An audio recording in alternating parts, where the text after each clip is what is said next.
सभी को जय मसीह की। और मैं स्वागत करता हूं the mission of God channel के लिए। एक बार फिर प्रभु यीशु मसीह के नाम में आप सबको शांति मिले। और मैं पास्टर रिंकू एक बार फिर प्रभु की सेवा में हाजिर हूं। तो आइए हम लोग एक छोटी सी प्रार्थना करेंगे और परमेश्वर के वचन में हम जाएंगे। तो आइए हम लोग प्रार्थना करें। प्रभु जी धन्यवाद करते हैं प्यारा परमेश्वर, आज के सुंदर दिन के लिए, सुंदर समय के लिए प्यारा परमेश्वर।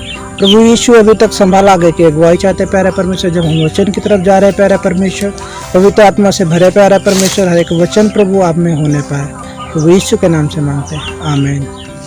तो सबको जय मसीह की। और आज का जो वचन है हमारा, वो हम लोग बाइबल को क्यों लिखी गई। आज का जो मुख्य विषय है हमारा, जो मुख्य शीर्षक है, बाइबल क्यों लिखी गई, क्या ज़रूरत थी बाइबल को लिखने के लिए। तो आज हम लोग उस चीज़ को जानेंगे, क्या ज़रूरत है हम लोगों को, क्यों इतना महत्वपूर्ण है परमेश्वर का वचन, क्यों इतना महत्वपूर्ण है बाइबल और क्यों ज़रूरी है। तो उसके विषय में हम लोग जानेंगे। तो हम लोग इसके विषय में वचन क्या बताता है, बाइबल क्या हमें बताती है, तो हम लोग वचन से हम लोग देखेंगे। तो आइए हम लोग देखते हैं, यूहन्ना 20 का 30 खोलेंगे और उसमें हम लोग देखेंगे क्या लिखा है। यूहन्ना 20 अध्याय और उसका 30 और 31। तो सब लोग अपना अपना बाइबल खोल लीजिए। और हम लोग जब बाइबल खोलते हैं तो इसमें परमेश्वर का वचन बताता है कि वहाँ पे जब प्रभु यीशु मसीह आया, तो हम लोग थोड़ा पढ़ेंगे उस वचन से। तो हम लोग पढ़ेंगे वचन। तो यूहन्ना 20 का 30 और 31 वहाँ पे इस प्रकार से लिखा है। यीशु ने और भी बहुत से चिन्ह चेलों के सामने दिखाए जो इस पुस्तक में लिखे नहीं गए, परंतु ये इसलिए लिखे गए कि तुम विश्वास करो कि यीशु मसीह ही परमेश्वर का पुत्र है और विश्वास करके उसके नाम से जीवन पाओ। तो भाइयों और बहनों, इसमें जिस प्रकार प्रभु यीशु मसीह का वचन, प्रभु यीशु मसीह खुद बताते क्यों ये जरूरी है, क्यों लिखा गया बाइबल। तो यहाँ पे हम साफ साफ देखते हैं कि प्रभु यीशु मसीह ने बहुत से अपने जीवन में चिन्ह और चमत्कार किए थे, बहुत से लोग ठीक किए थे। बाइबल इस प्रकार बताती है कि जो उनके चिन्ह और चमत्कार लिखे जाते, तो इस संसार में भी इतनी पुस्तकें नहीं समाती कि जितनी परमेश्वर के चिन्ह और चमत्कार से भरी हुई थी। तो मेरे प्रियो, ये सच में प्रभु यीशु मसीह हमारे लिए बहुत ही महत्वपूर्ण है। और परमेश्वर का वचन जो बाइबल है, वो हमारे लिए सच में बहुत ही महत्वपूर्ण है। जैसा परमेश्वर का वचन बताता है कि 31 में लिखा, परंतु ये इसलिए लिखे गए, परंतु यह इसलिए लिखा गया है कि तुम विश्वास करो। आज बहुत से लोग विश्वास नहीं करते हैं।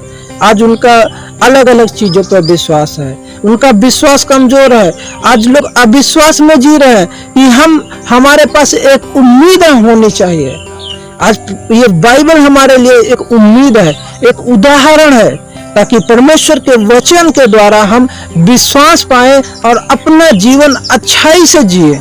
और यहाँ पे लिखा है, और परंतु ये इसलिए लिखे गए हैं कि तुम विश्वास करो कि यीशु ही परमेश्वर। पहली चीज हमारे जीवन में हमें विश्वास करना है कि एक ही परमेश्वर है, एक ही सृष्टि का मालिक है, एक ही हमको जीवन का श्वास देने वाला है, एक ही हमारे लिए जिसने जमीन आसमान जो भी देखते हैं वो परमेश्वर बताता है। इस चीज पे हम विश्वास करें, इसलिए लिखा गया है, क्योंकि हम परमेश्वर को इस प्रकार से पता करते हैं कि वो परमेश्वर है या नहीं है, क्योंकि हम हर एक चीज को उसकी ताकत के द्वारा, उसके गुणों के द्वारा, उसके स्वभाव के द्वारा हम जानते हैं कि ये साधारण मनुष्य है या इसके अंदर परमेश्वर का गुण है, या इसके अंदर परमेश्वर वास करता है, या परमेश्वर इसके अंदर काम करता है। तो इसलिए ये बाइबल लिखी गई कि हम इसके द्वारा हम विश्वास करें और जाने उस सच्चे परमेश्वर को जो आज संसार ढूंढ रहा है। तो यहाँ पे इस प्रकार लिखा, विश्वास करो कि यीशु ही परमेश्वर का पुत्र है। कि हम विश्वास करें जब हम, क्योंकि हमको कहीं से नहीं पता चलता है कि कौन ईश्वर। आज जिस प्रकार हम लोग देखते हैं बहुत से दुनिया में परमेश्वर है, बहुत से ईश्वर करके माने जाते हैं, पर सच्चा परमेश्वर जब हम बाइबल में देखते हैं तो उसमें हमारा उद्धार करता, हमें जीवन देने वाला, जीवन का श्वास देने वाला, हमारे पापों को क्षमा करने वाला, हमें उद्धार देने वाला और अनंत जीवन देने वाला एकमात्र परमेश्वर है, वह प्रभु यीशु मसीह। हालेलुया। तो यहाँ पे लिखा है कि ताकि हम विश्वास करें कि यीशु ही परमेश्वर का पुत्र मसीह है और वो विश्वास करके उसके नाम से जीवन पाए। जब हम प्रभु पे विश्वास करते हैं, जब यीशु पे विश्वास करते हैं, हम परमेश्वर हमको एक चीज देता है, जीवन देता है, जो सबसे महत्वपूर्ण चीज है मेरे प्रियो, वो जीवन देता है। आज कोई जीवन देता नहीं हमको, आज कोई हमको जीवन नहीं देना चाहता। हमारा अगर जो जीवन अच्छा चल रहा है तो लोग हमारे जीवन को बिगाड़ना चाह रहे हैं, हमें बुराइयों में ले जाना चाह रहे हैं, हमें गलत कामों में ले जाना चाहते हैं। पर बाइबल ही है जो एक अच्छा मार्ग बताती है, जो हमें जीवन का रास्ता बताती है, जो हमें जीवन देता है। जिस प्रकार यूहन्ना 10:10 में लिखा है, मैं इसलिए आया तुम जीवन पाओ और बहुतायत का जीवन पाओ। सच में परमेश्वर हमें जीवन देने के लिए आया। वो स्वर्ग छोड़कर पृथ्वी पे हमारे और आपके सबके पापों के लिए प्रभु यीशु मसीह ने अपना जीवन का प्राण दिया है। उन्होंने अपना जीवन भी नहीं रख छोड़ा कि ताकि हम विश्वास करें, ताकि हमारे पाप क्षमा हो जाए, ताकि हमारे गुनाह धोए जाए, ताकि हम एक जीवन में प्रवेश करना चाहें। हालेलुया। सच में परमेश्वर हमें जीवन देने के लिए आया। आज बहुत से लोग हैं जो पाप करते हैं, उनको पापों की सजा मिलती है, और जो गलत करते हैं उनको सजा मिलती है। मगर सच में मेरे प्रियो, कोई हमारे पापों को क्षमा नहीं करना चाहता, कोई हमारी गलतियों को सुधारना नहीं चाहता, कोई हमारे पापों की माफी नहीं देना चाहता। सजा सभी देना चाहते हैं, क्योंकि हम उनके बेटे और बेटी नहीं हैं, वो हमसे प्यार नहीं करते, इसलिए सजा देते हैं। और जो सच में परमेश्वर वो अपने बच्चों को बचाता है, उनकी रक्षा करता है, उन्हें जीवन देता है, और उनके लिए यहाँ तक कि अपने प्राण को भी न्यौछावर करने से घबराता नहीं। जो सच्चे माँ बाप होते हैं, जिनका बेटा किसी भी मुसीबत में हो, किसी भी समस्या में हो, वो अपने बच्चों के लिए हमेशा अपना प्राण तक न्यौछावर करने के लिए तैयार रहते हैं। प्रभु ने हमसे सच में प्रेम किया है। बाइबल बताती है यूहन्ना 3:16 में, परमेश्वर ने जगत से ऐसा प्रेम किया कि उसने इकलौता पुत्र दे दिया, ताकि जो कोई विश्वास करे वो नाश न हो परंतु अनंत जीवन पाए। मेरे प्रियो, सच में परमेश्वर ने हमारे और आपके पापों के लिए अपना प्रिय पुत्र प्रभु यीशु मसीह को इस पृथ्वी पे भेजा कि हमारे और आपके सबके पाप क्या हो, वो मिट जाए, वो खत्म हो जाए, कभी भी हमारे जीवन में पाप दोबारा ना स्मरण हो। यदि हम विश्वास करते हैं तो हमारे सच में प्रभु यीशु मसीह के नाम से पाप क्षमा होते हैं। इसलिए लिखी गई, आज किसी के पास पापों की क्षमा के बारे में कोई नहीं बताता है, किसी को नहीं पता है कि पाप कहाँ से आया, पाप क्या करता है हमारे जीवन में, पाप क्या बिगाड़ देता है।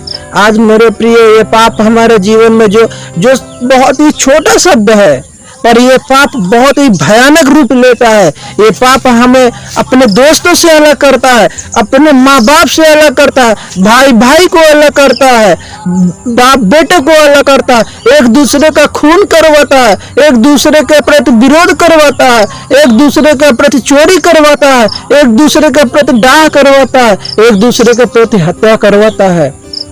मेरे प्रियो, ये पाप कोई छोटी मोटी साधारण चीज नहीं है, ये पाप ही है हमारे जीवन को जो तहस नहस करता है, उलट पलट देता है हमारे जीवन को। और आज इस पाप को कोई भी क्षमा नहीं करना चाहते। आज पाप सभी जानते, सभी को पता है पाप है, और उसका निवारण नहीं जानते क्या है। मेरे प्रियो, एक ही मात्र परमेश्वर है, एक ही मात्र प्रभु है, वो है यीशु मसीह, जो हमारे और आपके सबके पापों को क्या करता है, वो माफ करता है, वो क्षमा करता है, वो हमेशा के लिए वो भुला देता है, हमेशा के लिए धो देता है, हमेशा के लिए मिटा देता है। मेरे प्रियो, इसलिए ये बाइबल लिखी गई है कि हमें एक उद्धार करता, एक हमें जीवन देने वाला और एक हमारे पापों से मुक्ति देने वाला हो। मेरे प्रियो, सच में जब हम प्रभु पर विश्वास करते हैं और सच्चाई से, तो प्रभु हमारे जीवन में काम करता है और हमारे हर एक पापों को, हमारे हर एक अपराधों को वो क्षमा करता है।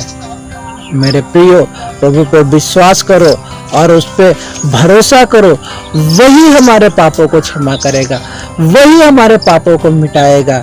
और उसके लिए हमें जरूरत है बाइबल की। आज इसीलिए प्रभु ने अपने वचन के द्वारा वो बात करता है। जब हम बाइबल पढ़ते हैं तो परमेश्वर हमसे, आपसे बात करता है और हमें एक सही रास्ता दिखाता है। आज बहुत से लोग हैं भटके हुए जिनके पास रास्ता नहीं है सही। आज लोग चिंताओं में, बीमारियों में, लड़ाई झगड़े में, आज लोग आत्महत्या कर रहे हैं, अपना जीवन कुर्बान कर दे रहे हैं, अपने जीवन को मिटा दे रहे हैं। उनके पास इतनी चिंताएं हैं, उनके पास कोई रास्ता नहीं सूझता। आज लोग कर्जे से दबे, उनके पास रास्ता नहीं सूझता, मैं क्या करूं, कहाँ जाऊं। आज बहुत से लोगों के पास समस्याएं हैं, वो किसी के पास नहीं, वो चिंताओं में उनका जीवन खराब हो रहा है। मेरे प्रियो, प्रभु का वचन बताता है मत्ती 7 और उसके 7 में, बहुत से दबे और थके लोगों मेरे पास आओ, मैं तुम्हें विश्राम दूंगा। प्रभु का वचन सच में प्रभु हमें विश्राम देने के लिए आया। मेरे प्रियो, और प्रभु पे आप भरोसा रखो, वो आपको विश्राम देता है। वो हर एक चीज से परमेश्वर विश्राम देने वाला है। वो शून्य से हमें बनाने वाला परमेश्वर है। जब हम अपने माँ के पेट में भी नहीं थे तब भी प्रभु हमको जानता है। वो हमारी हर एक चीजों को जानने वाला परमेश्वर है। मेरे प्रिय, प्रभु पे भरोसा रखो, उस पर विश्वास करो, उसके वचनों को सुनो, उसके वचनों पे अपना मन लगाओ, ताकि प्रभु आपको विश्वास में बढ़ा, आपके जीवन को और प्रतिदिन उठाएगा। सो मेरे प्रियो, मैं आपसे यही निवेदन करता हूँ कि आप प्रभु को जाने और प्रभु के बारे में और अधिक जाने और उसे अपना उद्धारकर्ता, मुक्तिदाता के रूप में आप ग्रहण करें और प्रभु आपके सारे पापों को क्षमा करेगा। सो जय मसीह की।